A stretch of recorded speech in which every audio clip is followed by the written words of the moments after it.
I have been waiting to analyze the Bret Baier and Kamala Harris interview. So I'm going to tell you what I think was going on here and what I think about some of her answers. So first of all, in order to understand what I think some of their tactic was, you have to understand the style in which they were producing the interview. So it was live to tape, it wasn't broadcast live. So essentially what that means is they're filming things as they're happening, but instead of broadcasting it completely live, they render it to a tape and then air it that way, which obviously that's a step that you have to take and you're going to be on a time crunch. Now, if you remember what Bret Baier said, he did say that the original interview was supposed to be an hour long and then they changed it down to 30 minutes last minute. Not only did they do that, they were 15 minutes late. Now, keep in mind that production style, so they know this is going to stress people out because they have to get it rendered to tape and on air.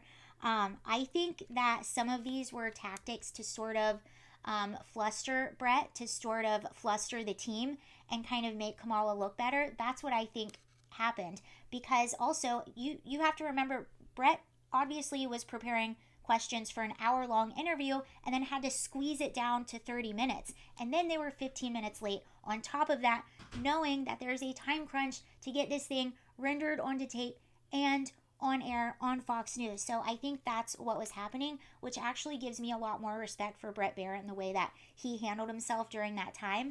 And then the last 5 minutes, you can even see there are people off to the side and you can see Bret like looking to the side. And it was, now we know, according to him, it was about 4 members of her team trying to get him to wrap it up. So this interview was originally supposed to be an hour and went down to about 20 minutes with her being 15 minutes late.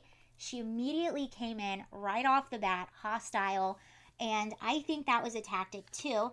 So I'm going to play you a clip in just a minute, but I thought this was really interesting and I wanted to talk about it. Some of her answers to the question. So there was a question, he wanted to ask her about her position in 2019 when she said she would allow people in this country illegally to obtain driver's licenses, free tuition at university, and enrolled in free healthcare.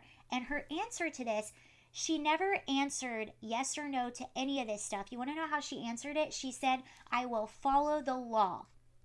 I will follow the law, okay? He also asked, would you allow inmates to get sex changes, inmates and illegal immigrants? Because she has said earlier that she supported this.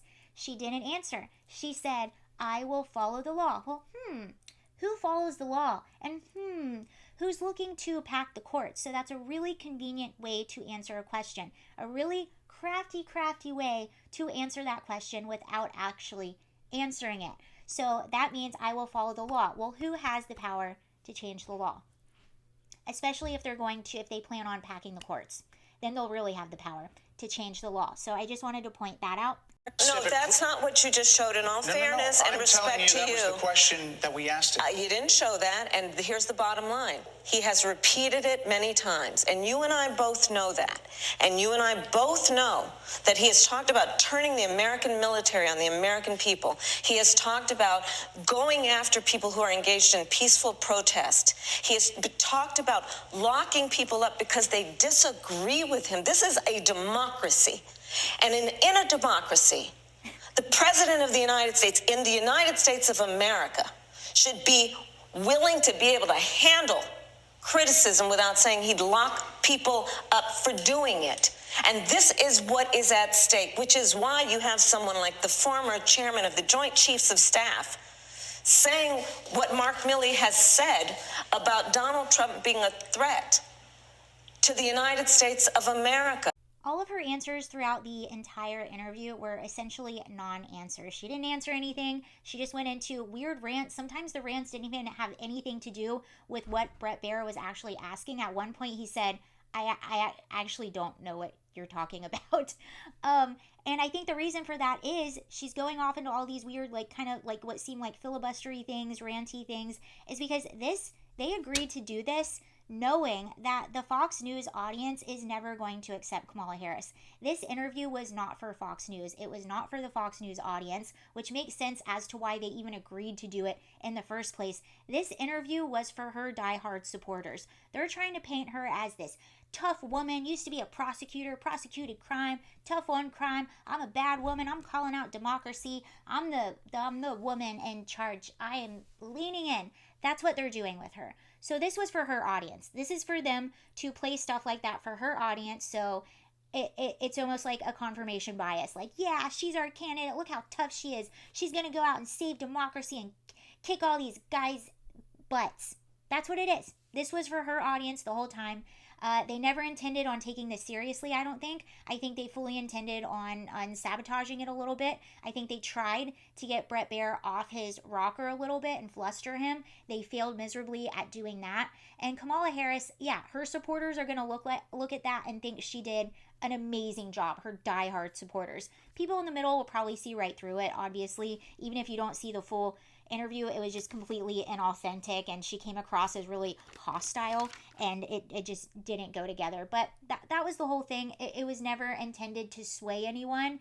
It was just intended for them to say, look, she went on Fox News and she got Bret Baier, because they know at the end of the day that a lot of her supporters aren't going to go and pursue the entire interview. They're not going to go. They're just going to see that clip and think that she's their girl boss. It's the same exact thing that they do in Congress. If you ever watch a full congressional hearing, this is what all the people in Congress do all the time. And it's so angering, because it's like, can we actually have a real conversation? Can everyone just stop politicking for 5 minutes? And can we do things? But this is what happens in Congress. They all have their little 5 minutes where they speak to the witnesses, and they never take it actually seriously. They never do. They're just saying their spiel to speak to their base, to speak to whoever it is, but they never take anything seriously. It's just to get a clip. It's just to appeal to their base, to appeal to, I don't know, their donors, their ideology, whatever it is. But this is it. This is politics. So that's what they were doing. I don't think they ever intended on taking this seriously at all. And there it is. So those are my thoughts on the Kamala Bret interview.